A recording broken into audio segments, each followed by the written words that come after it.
গাড়ি গাড়ি আর গাড়ি, সংসদে হৈ হৈ কাণ্ড। গাড়ি চাই, গাড়ি দাও। গাড়ি না হলে হচ্ছে না, গাড়ি ছাড়া চলছে না। গাড়ি না থাকলে লজ্জায় এই মুখ দেখাতে পারছি না। আমরা লজ্জায় একটা কথা বলি না। এখন এই পার্লামেন্টের সেকেন্ড মোস্ট জুনিয়র হিসেবে একটা কথা বলছি, আমরা ভাড়ায় গাড়ি চালাইতে হয়। আমাদেরকে যদি আমরা লজ্জায় এটা বলতে পারি না, আমরা এটা লজ্জায় কোথাও বলতে পারি না। এখন আমাদেরকে যদি একটা বসার ব্যবস্থা করে দিছে, এখন মানুষের কাছে যাওয়ার জন্য যদি একটা গাড়ির ব্যবস্থা করে দেয়, তাইলে আমাদের জন্য একটু সুবিধা হয়, মানুষের কাছে একটু যাইতে পারি। তরুণ এমপির এমন আবদারের পর দাঁড়ালেন নবাগত বর্ষিয়ান। স্বভাব সুলভ হেয়ালিতে বললেন, ছোটদের আবদার ফেরাতে নেই। একটা কথা আছে যে ছোটদেরকে কখনো না বলতে নাই, তাদের আবদারে সবসময় হা বলতে হয়।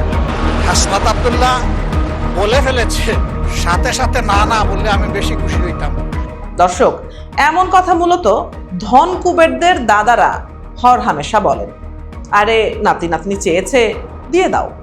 তবে এই কথা হচ্ছে যেখানে, সেটা কোনো ধন কুবেরের আয়েশি হেরেম নয়, টানাটানির সংসার বাংলাদেশের সংসদ, যাদের এখন তেল আনতে গাড়ি ফুরায় দশা। যে দেশে হামে আক্রান্ত হয়ে মারা যাচ্ছে শত শত শিশু, যাদের জন্য নেই পর্যাপ্ত ভেন্টিলেশন, নেই চিকিৎসার ঠিকঠাক ব্যবস্থাও, যে দেশে তেলের অভাবে পাম্প চলছে না, কৃষকের জমি ফেটে চৌচির, সেই দেশের তরুণ তুর্কি এমপি গাড়ির বায়না ধরেছেন, আর তার হেয়ালিতে সাড়া দিয়েছেন দাদু ভাই। দর্শক, সে কারণে প্রশ্ন একটাই, জনপ্রতিনিধি মানে কি সেবক নাকি রাজকীয় সুযোগ সুবিধার এক নিরাপদ আশ্রয়? জনপ্রতিনিধি হলেই কি মানবিক সব গুণ বিসর্জন দিয়ে হয়ে উঠতে হয় খাসা স্বার্থপর? জাতীয় সংসদে এক অভূতপূর্ব দৃশ্যের অবতারণা হয়েছে, যেখানে তরুণ তুর্কি থেকে শুরু করে অভিজ্ঞ রাজনীতিক সবার মুখে যেন একই সুর, আর সেই সুরের কেন্দ্রে রয়েছে বিলাসিতার চার চাকা, অর্থাৎ গাড়ি।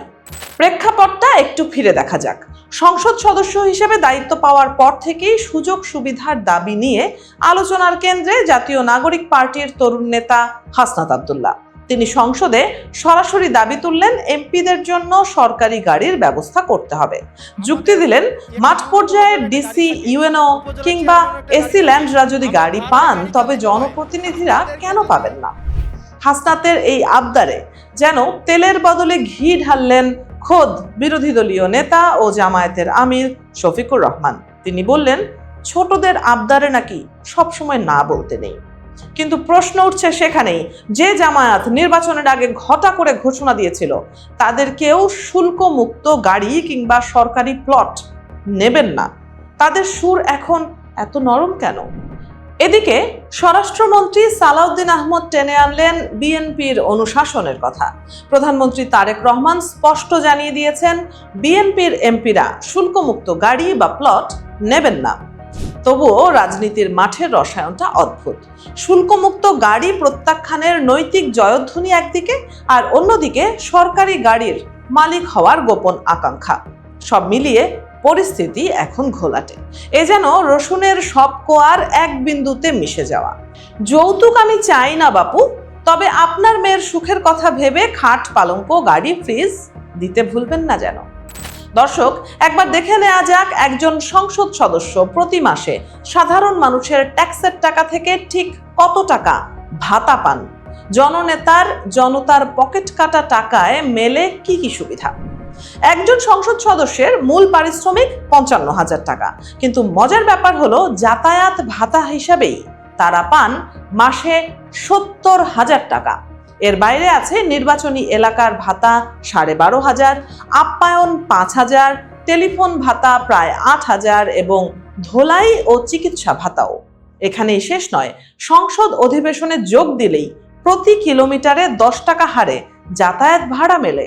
আছে ঢাকায় থাকার দৈনিক ভাতাও। এত কিছুর পরেও যখন ডিসি, ইউএনওদের মতো গাড়ির দাবি ওঠে, তখন তাকে সেবার মানসিকতা বলা যাবে কি, নাকি এটি কেবলই ক্ষমতার প্রদর্শন? এই বিতর্কে ঘি ঢেলেছেন টিআইবির নির্বাহী পরিচালক ইফতেখারুজ্জামান। তিনি সরাসরি বলছেন, সংসদ সদস্য আর সরকারি কর্মকর্তার পার্থক্যই হয়তো বুঝতে চাইছেন না আমাদের রাজনীতিকরা। দর্শক, খেলা এখানেই শেষ না। আমাদের এমপিগণ খুব বেশি কিছু চান না, তবে গাড়ি বিলাসিতার বাইরেও আছে অফিস বিলাসিতা। প্রতিটি উপজেলা পরিষদের দোতলায় এখন এমপিদের জন্য সুসজ্জিত কক্ষ বরাদ্দ দেওয়ার নির্দেশ দেয়া হয়েছে। এই কক্ষের নাম দেয়া হয়েছে পরিদর্শন কক্ষ। কিন্তু সমালোচকরা বলছেন এটি স্থানীয় সরকারের ওপর সরাসরি নিয়ন্ত্রণের এক নীল নকশা। স্থানীয় সরকার বিশেষজ্ঞরা শঙ্কিত। তারা মনে করছেন ইউএনও ডিসিদের সাথে টেক্কা দিয়ে সুযোগ সুবিধা নিলে স্থানীয় সরকার কাঠামো তাসের ঘরের মতো ভেঙে পড়বে। তবে সমালোচনা যাই হোক, হাসনাত আব্দুল্লাহর গাড়ি চাই। সংসদে তার আগের দিনের বক্তব্যের এক ব্যাখ্যাও দিয়েছেন। তিনি বলেছেন তার বক্তব্য নিয়ে গণমাধ্যমে বিভ্রান্তি ছড়ানো হয়েছে। তিনি দাবি করছেন তিনি শুল্কমুক্ত গাড়ি চাননি, বরং চেয়েছেন সরকারি প্রক্রিয়ায় গাড়ি। আমি এই সংসদে একটা বক্তব্য প্রদান করি, যেটি আজকে বিভিন্ন মিডিয়াতে এটা একটা বিভ্রান্তি ছড়ানো হয়েছে। আমার জায়গা থেকে যেই ট্যাক্স ফ্রি গাড়ি আমরা নিব না এবং প্লট এই সুবিধাটি যেটা আমরা নিব না, এই সিদ্ধান্ত সমর্থনপূর্বক আমি জানিয়েছি জেলা পরিষদের চেয়ারম্যান, উপজেলা পরিষদের চেয়ারম্যান, পৌর মেয়র, ডিসি, ইউনো, এসিল্যান্ড সহ অন্যান্য সরকারি অফিসার সরকারি কার্য পরিচালনা করার জন্য যেভাবে সরকারি একটি গাড়ি পেয়ে থাকে, ঠিক একই প্রক্রিয়ায় আমাদের যারা সংসদ সদস্য আছে তাদেরকে ঠিক একই প্রক্রিয়া একটি গাড়ি ব্যবহার করা দেয়া যায় কিনা সেটি আমি এই সংসদে আমি জানিয়েছিলাম। কিন্তু প্রশ্ন তো থেকেই যায়, যাতায়াত ভাতার 70,000 টাকা কি তবে পকেটেই যাবে?